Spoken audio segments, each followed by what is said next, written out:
السلام علیکم۔ رزق میں کشادگی کے لیے صرف یہ ایک وظیفہ کرنا شروع کر دیں، انشاءاللہ اللہ تعالیٰ آپ کے رزق میں برکت عطا کرے گا۔ ویسے تو قرآن پاک ہماری طرف ایک نعمت بنا کر بھیجا گیا ہے، اگر ہم سب اس پر عمل کر کے اپنی زندگی گزارنا شروع کر دیں تو دنیا میں ہمارے لیے جنت ہے۔ اس لیے ہم سب کو چاہیے کہ اپنی زندگیوں کو خوشحال کرنے کے لیے اس کو روز پڑھنا چاہیے۔ رزق میں کشادگی کے لیے صرف یہ ایک وظیفہ شروع کر دیں۔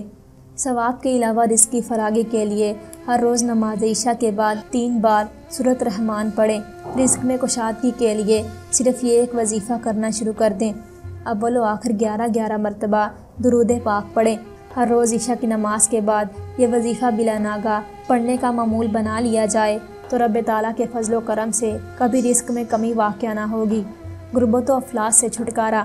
غربت، تنگ دستی اور افلاس دور کرنے کے لیے ہر جمعہ کو نماز عشاء پڑھ کر مصلی پر بیٹھے اول و آخر 11 بار درود پاک پڑھیے، درمیان میں 10 مرتبہ سورۃ رحمان پڑھیے، پھر رب تعالیٰ سے دعا مانگیے، کسی سے بات چیت نہ کریں۔ حق تعالیٰ نے چاہا تو چند ہی دنوں میں اس پر خدا کا بے انتہا انعام و اکرام ہو جائے گا۔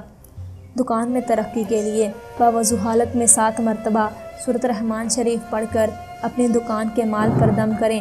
سورۃ رحمان شریف پڑھ کر اپنی دکان کے مال پر دم کریں، اللہ تعالیٰ نے چاہا تو دکان خوب چلے گی اور گاہک وافر مقدار میں دکان میں آئیں گے۔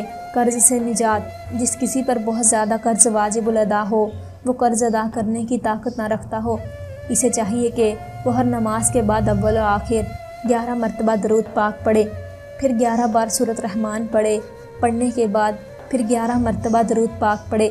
حق تعالیٰ نے چاہا تو غیب سے قرض کی ادائیگی کا سامان پیدا ہو جائے گا۔ اپنی زندگی میں آسانی کے لیے یہ وظیفہ کریں، انشاءاللہ آپ کی ہر مشکل حل ہو جائے گی۔